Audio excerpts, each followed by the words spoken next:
Hi everyone, Radhe Radhe. In this video, we're going to be doing chapter 18, verse 54. And here he is, I think, concluded, or he is concluding in this verse, the different aspects, mode of goodness, mode of, well, that he did even in the previous ones. Never mind. I don't know what I'm saying. Okay, so let's call out to Bhagwan Shri Krishna. Okay. Om Namo Bhagavate Vasudevaya. Om Namo Bhagavate Vasudevaya. Om Namo Bhagavate Vasudevaya. Dear Bhagwan Shri Krishna, I think this verse is very, very important. Please help us understand this.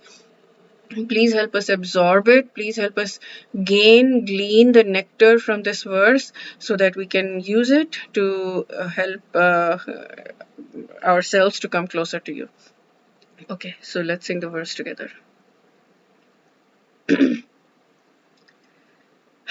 ब्रह्मभूतः प्रसन्नात्मा न शोचति न काङ्क्षति समः सर्वेषु भूतेषु मद्भक्तिं लभते पराम्. Okay. One who is thus transcendently situated at once realizes the Supreme Brahman and becomes joyful. He never laments or desires to have anything. He is equally disposed towards every living entity.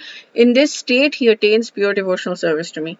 I absolutely love this verse, especially the commentary of Swami Mukundanan. But let me go through this one first. Na shochati doesn't lament. Na kankshati doesn't desire anything. So and he talks about Brahman. Brahma Bhuta means becoming one with Brahman, realizing Supreme Brahman. So one to the impersonalist, achieving Brahma Bhuta or becoming one with the Absolute is the last word.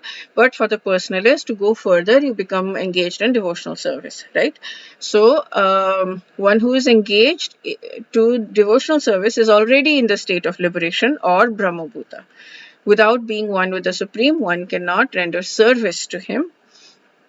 And in the absolute conception, there is no difference between served and servitor, yet the distinction is there in the higher. I didn't get this last line. In the higher spiritual sense. Okay, so when we work for sense gratification or for any material enjoyment, then we are kind of like when we get out of that, then we are cleansed of all the dirty water. And for that person, stone and gold are of equal value. It doesn't matter. You know, all the dualities, 727 doesn't matter.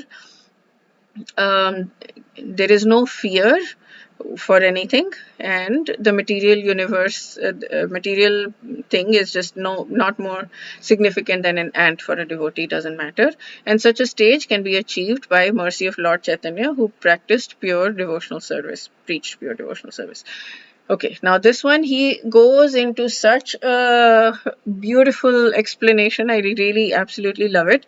So Brahma Bhuta means state of Brahman realization, same thing. Situated in it, one is Prasannatma, meaning serene and unaffected by pain. Na Shochati does not grieve. Na Kankshati or feel any incompleteness. Oh, that's so. I'm always feeling incomplete.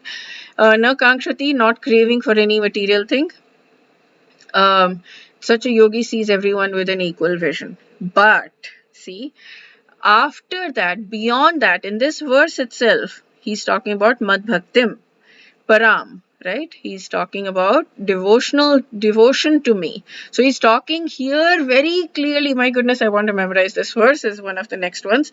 He's talking very clearly about Brahman realization and devotional service being higher than Brahman realization. He's saying, he concludes the verse with a twist. He says that in such realized state of knowledge, then one attains parabhakti or divine love for God. The Gyanis are often saying that bhakti is the only to be done as an intermediate step towards Brahman realization, and it's bhakti is for the purpose of purifying, and at the end only Gyan remains. I've seen that. Swami Sarvapriyananda has said that as well. I've listened to a few lectures where he said that. Thus, they recommend that those who possess a strong intellect can ignore devotion and simply cultivate knowledge. But this verse negates that, and he says, after having attained the highest realization of Gyan, one develops Parabhakti, which is amazing. And then he mentions something about Srimad Bhagavatam. Okay. Okay, so in the 4 yugas, he explains each basically when Gyanis got a glimpse of the transcendental divine qualities of God, they got drawn towards bhakti.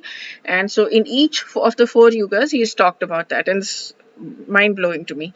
The first one is the greatest Gyanis in Satyug were the 4 sons of Brahma, the 4 Kumars, and they were self-realized from birth, but they went to visit Vaikunt, where Vishnu Bhagwan lives, and there from the fragrance of the tulsi leaves at the lotus feet of the Lord, those entered their nostrils and they became completely ecstatic in their hearts, and their meditation on Brahman ended, and they were immersed in divine love for Lord Vishnu.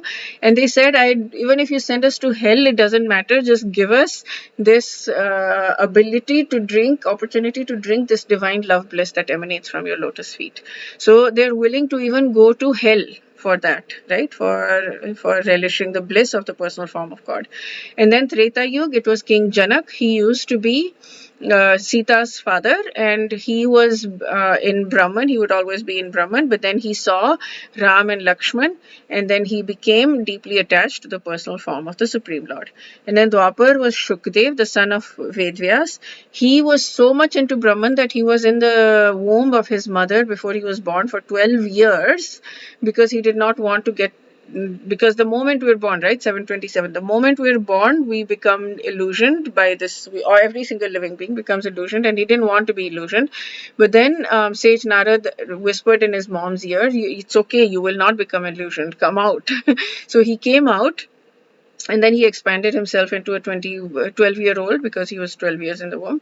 And then he went into a state of samadhi. But then his father, Vedvyas, Vedvyas instructed his students to whisper this verse, Bhagavatam verse, in his ear.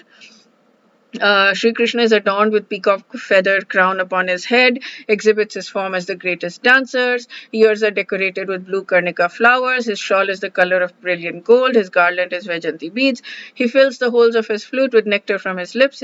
Basically he was asked, he did that, and then Shukdev, who was absorbed in Brahman, suddenly started to meditate on the enchanting form of Lord Shri Krishna, and he left his samadhi and went back to his father, and then later on told King Parikshit about it as well. So he also was transformed. And then Kali Yuga is Shankaracharya. My goodness. So Shankaracharya wrote all of these bhashyas because apparently it was the need of the time to re-establish the faith of the Buddhists in the Vedas. So he wrote all of that. But he himself, from the age of 20, I am Rasik, like he says this, I wish to only engross myself in the nectar of Sri Krishna's lotus feet. I do not desire either worldly or heavenly pleasures, nor do I desire liberation, which is the Brahman Mukti. I am a Rasik who relishes the bliss of divine love.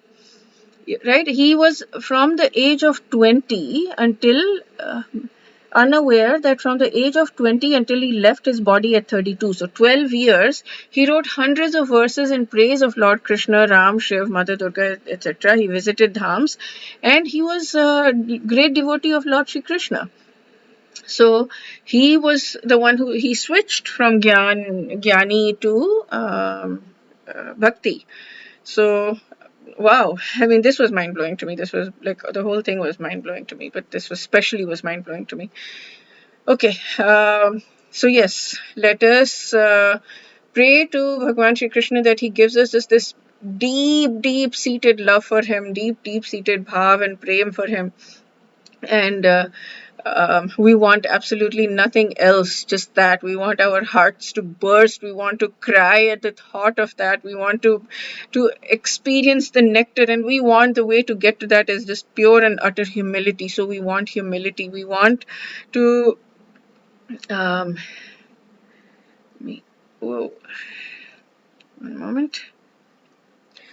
Yeah, we want pure and utter humility, and we want to have a guru who has pure and utter humility. I'm sure if some of you are initiated and already have a guru, then you must be feeling that. But like, that's what we want, is just pure and utter humility, because that is the path to God. That is the way to God.